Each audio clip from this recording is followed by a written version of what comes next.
정민철 해설가는 2026년 5강을 예측하며 하나 이글스를 3강권 팀으로 꼽았다.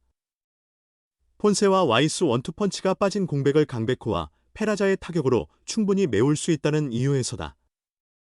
실점할지라도 더 많은 득점이 가능하다는 그의 해석은 설득력이 있다. 한화의 또 다른 강점은 불펜진이다. 그 위력이 상당하다. 선발 자원이 불펜으로 내려올 정도로 깊이가 있다. 78억 원의 엄상백조차 불펜으로 합류할 형편이다. 선발 로테이션은 외국인 투수 2명과 류현진, 문동주, 왕앤청으로 짜여질 전망이다. 외국인 투수는 총 3명이다.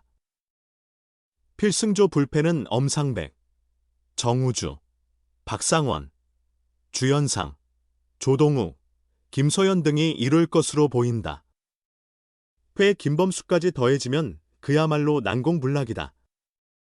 전체 10개 팀 중 최고 수준의 불펜을 갖추게 되는 셈이다. 과거 삼성 라이온즈 왕조 시절에 경고한 불펜진을 방불케 한다.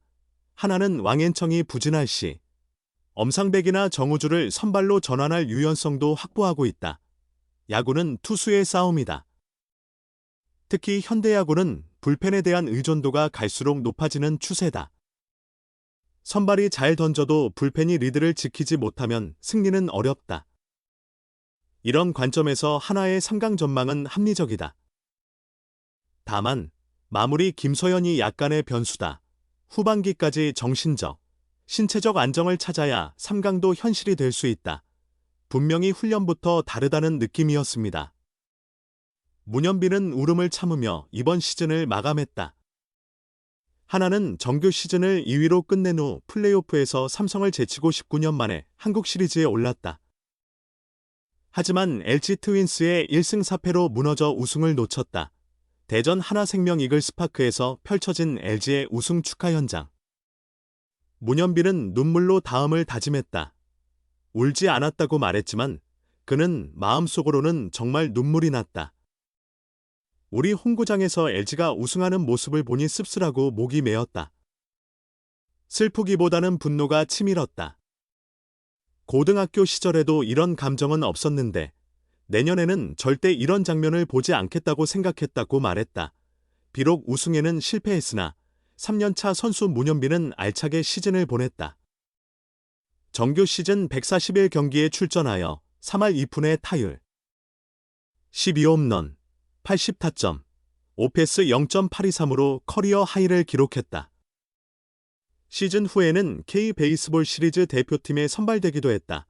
문현빈은 3년 차이지만 올해 가장 많은 경험을 했다. 한국 시리즈도 경험하고 대표팀도 연달아 참가했다며 시즌이 정말 길게 느껴졌다. 오프 시즌이 짧은 만큼 바쁘게 다음 시즌을 준비해야 할 것 같다고 해고했다. 대표팀에서 문현빈은 스승을 만났다. K리그 최정상 외야 수비인 박혜민에게 수비 비법을 전수받았다. 올 시즌 하나는 박혜민의 수비에 여러 번 고전하기도 했다.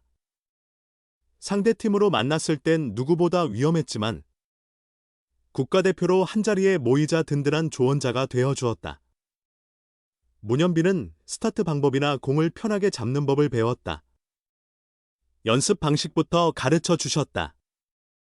실전처럼 구성해 주셔서 훈련부터 다르다는 걸 크게 느꼈다. 대표팀 마치고 감사 인사했는데 바로 답장 주셨다. 더 궁금한 게 있으면 물어봐도 될지 여쭸는데 괜찮다고 하셨다. 앞으로도 묻고 싶다고 전했다. 하나는 내년 시즌의 핵심으로 파워풀한 타선을 제시했다. 회의 강백호를 데려왔고 24홈런 외국인 타자 요나단 페라자를 영입했다. 하나는 이들과 문현빈, 노시환 등의 시너지를 기대하고 있다. 문현빈은 목표 의식이 더 커졌다. 그런 라인업에 포함됐으니 기대에 부응해야 한다고 생각한다. 부담이라기보다는 오히려 목표가 생기고 연습할 때 자극제가 되어 좋은 것 같다고 말했다. 타격 방향도 이제 어느 정도 자리 잡았다. 문현빈은 타석에서 이전보다 여유가 생겼고 전략도 많이 늘었다. 순간마다의 계획이 올해는 잘 맞아서 좋아졌다. 올해 타격 메커니즘 자체를 바꾸려 하지는 않고 배트 스피드 같은 부분을 더 강화하려 한다고 설명했다. 하나는 스프링 캠프에서 수비 포지션 정비를 진행할 예정이다. 강백호와 페라자 모두 코너 외야수 출신이다. 문현빈 또한 이번 시즌 대부분 좌익수로 출전했다. 포지션 구성에 있어 일부 조정이 필요할 전망이다. 문현빈은 외야 세 곳은 모두 유사하다고 본다. 타구 판단 등을 잘 해내면 감독님이 주시는 기회를 어떤 자리에서든 최선을 다해 살릴 생각이라고 말했다.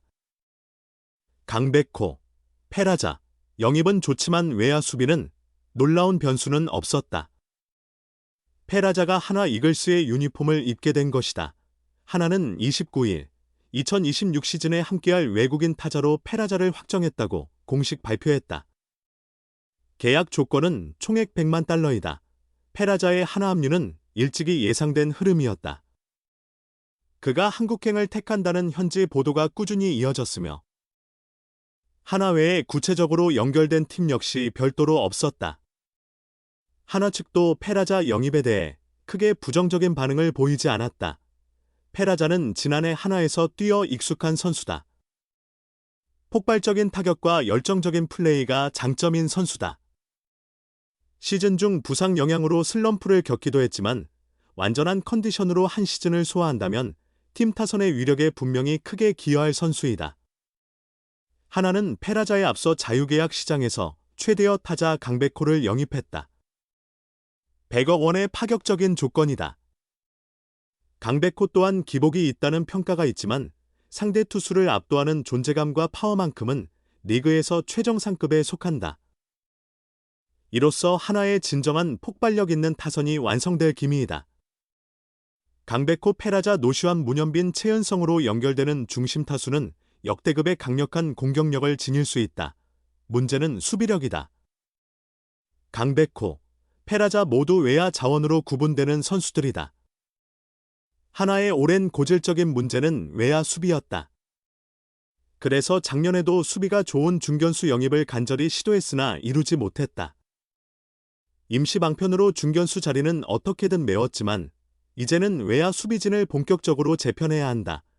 기존 좌익수 자리를 차지한 문현빈 또한 원래는 내야수다. 그의 수비력은 특출나지 않다. 강백호 역시 포수 출신으로 외야 수비는 많이 약하다. 1루수로 전환해 보기도 했지만 1루도 안정적이지 않았다. 페라자도 공격에 비해 수비는 훨씬 부족하다. 하나 구단은 재계약하며 그의 향상된 수비를 강조했지만 하루아침에 완전히 달라지기는 어렵다. 하나에서는 문현빈의 중견수 전환도 검토 중인 것으로 전해진다. 문현빈을 중견수로 두고 페라자와 강백호를 좌우익수에 배치하는 게 이상적이겠지만 수비가 너무 취약해진다. 한 선수를 지명타자로 활용하고 중견수에 수비가 좋은 선수를 내보내는 방법이 있을 수 있다. 신인 오재원이 주목받고 있다. 그렇다 해도 양쪽 외야는 여전히 약점이다. 어쨌든 중견수에 다른 선수가 들어가면 타선의 무게감이 줄어들 수 있다. 김경문 감독이 외야 수비 난제를 어떻게 풀어갈지 궁금하다. 하나의 스프링 캠프가 벌써부터 기대되는 이유다. 그렇습니다. 야구는 결국 투수의 싸움이라는 점을 잊지 말아야 합니다. 현대야구는 특히 불펜의 역할이 더욱 절대적이죠. 선발이 아무리 잘 던져도 불펜이 승리를 지켜내지 못하면 소용이 없습니다. 정민철 위원의 분석처럼 하나가 강력한 불펜과 폭발적인 타선으로 무장한다면 3강 진입은 꿈이 아닐 것입니다.